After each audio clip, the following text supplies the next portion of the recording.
বৃন্দাবনের নীলমণি শ্রীকৃষ্ণের বাঁশি শুধু একটি বাদ্যযন্ত্র নয়, এটি প্রেম, ভক্তি ও আত্মসমর্পণের প্রতীক।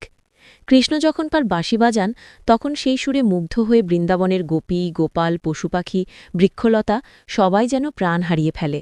সেই বাঁশির সুরে লুকিয়ে আছে এক অদ্ভুত আধ্যাত্মিক আহ্বান, ভক্ত ও ভগবানের মিলনের সুর। কৃষ্ণের বাঁশির ৬টি রন্ধ্র বা ছিদ্রের প্রতীকী অর্থও গভীর। এক মহান বৈষ্ণব বলেছেন, এই ৬টি রন্ধ্র জীবের ৬টি অনর্থ, কাম, ক্রোধ, লোভ, মোহ, মদ ও মাৎসর্য দূর করার প্রতীক।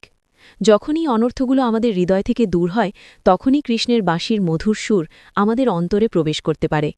শ্রীমৎ রাধানাথ স্বামী সুন্দরভাবে বলেছেন, শুধুমাত্র একটি খালি পাত্রেই কোনো কিছু দিয়ে পূর্ণ করা যায়।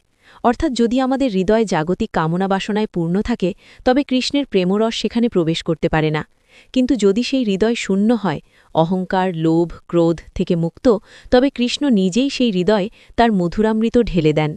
কৃষ্ণের বাঁশি তাই আমাদের শেখায় আত্মসমর্পণ ও শুদ্ধতার পাঠ। বাঁশির মতোই আমাদের হৃদয়কে ফাঁকা রাখতে হবে, নিজস্ব কামনা, অহংকার ও আসক্তি থেকে মুক্ত।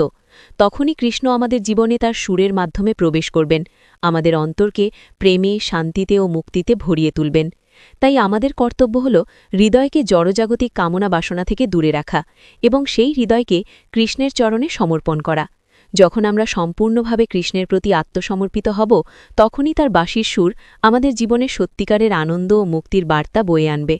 যদি এরকম ভক্তিমূলক কথা আরও শুনতে চান, তাহলে কৃষ্ণপ্রিয়ার ভক্তিকথা চ্যানেলটা অবশ্যই সাবস্ক্রাইব করে রাখুন। হরে কৃষ্ণ।